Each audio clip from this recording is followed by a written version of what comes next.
Hey guys, welcome to the channel rocky boy. నేను మీ Rakesh Reddy. So నేనైతే రీసెంట్ గా ఒక వీడియో చేశాను అనమాట. ఇటలీ 5 లక్షల వీసాల కాన్సెప్ట్ ఏంటిది, అది డీటెయిల్ గా తెలుసుకోవాలంటే కింద వీడియో ఇస్తాను అనమాట. ఆ వీడియో చూసేసేయండి. ఆ వీడియో కింద అయితే మనోజ్ బ్రో కామెంట్ చేశాడు, ఇటలీ జెన్యూన్ గా రావాలంటే ఏం చేయాలి బ్రో అని చెప్పేసి. జెన్యూన్ గా ఇన్ ద సెన్స్ నాకు అర్థమైంది ఏంటంటే, ఈ కన్సల్టెన్సీస్ కొన్ని కన్సల్టెన్సీస్ ట్రాప్ లో పడకుండా, అంటే వాళ్ళు డబ్బులు చేసుకోవడానికి వీళ్ళకి ఏదో వీసా వచ్చేస్తుంది అని చెప్పేసి సో అండ్ సో ప్రాసెస్ లోకి దింపేసి వాళ్ళు ఇక్కడికి వచ్చిన తర్వాత స్ట్రగుల్ అవటం, ఇటలీ వచ్చిన తర్వాత అలా కాకుండా జెన్యూన్ గా రావాలంటే ఏం చేయాలి అని చెప్పేసి అడిగాడు అనమాట. జెన్యూన్ గా రావాలంటే బ్రో రెండు పద్ధతులు ఉన్నాయి. ఒకటి చదువుకోవడానికి రావాలి, రెండు జాబ్ చేయడానికి రావాలి. జాబ్ గురించి నేను నెక్స్ట్ మాట్లాడుతాను ఈ వీడియోలో. సో ఫస్ట్ అయితే ఎడ్యుకేషన్ గురించి బ్రో. నువ్వు ఏం చేద్దాం అనుకుంటున్నావు, ఏం చదవాలనుకుంటున్నావు, ఆ కోర్స్ ఇక్కడ ఉందా లేదా, ఇది not only for Italy, Europe మొత్తానికి వర్తిస్తుంది అనమాట. కోర్స్ సెలెక్ట్ చేసుకున్న తర్వాత నువ్వైతే అడ్మిషన్స్ కి అప్లై చేయొచ్చు అనమాట కాలేజ్ కి. నీకు వన్స్ అడ్మిషన్ కన్ఫర్మ్ అయిన తర్వాత నువ్వు నార్మల్ ఇటలీ వచ్చే ప్రాసెస్ ని స్టార్ట్ చేసేయచ్చు.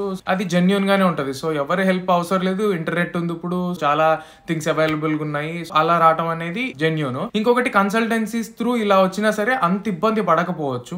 అంటే అక్కడ కూడా చూసుకోవాలి, 90% ఇబ్బందులు ఉండకపోవచ్చు, కానీ ఒక 10% సినారియోస్ అయితే నేను చూసాను. ఏంటంటే ఇక్కడికి వచ్చిన తర్వాత అడ్మిషన్ ఉండదు అనమాట కాలేజ్ లో. అలా కన్సల్టెన్సీస్ తో కొంచెం జాగ్రత్తగా అయితే ఉండాలి.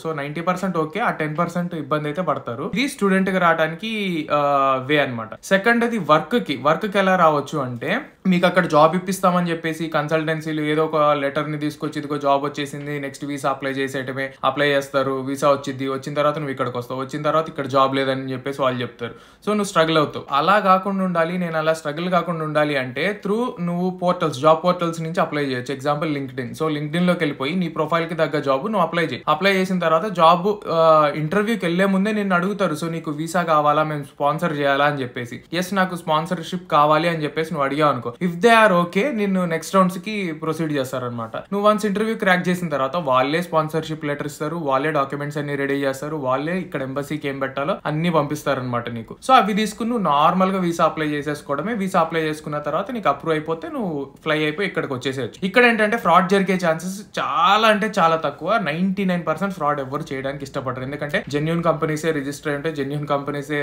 జాబ్స్ పోస్ట్ చేస్తాయి కాబట్టి జాబ్ పోర్టల్స్ లో. సో నీకు ఇక్కడ ఈ వేలో వచ్చావంటే సేఫ్ అండ్ ఆల్సో సెక్యూర్ అనమాట. నేను సజెస్ట్ చేసేది అయితే జాబ్ కి అయితే ఈ వేలో రండి అని చెప్పేసి, కన్సల్టెన్సీ నమ్ముకోవడం కన్నా కూడా.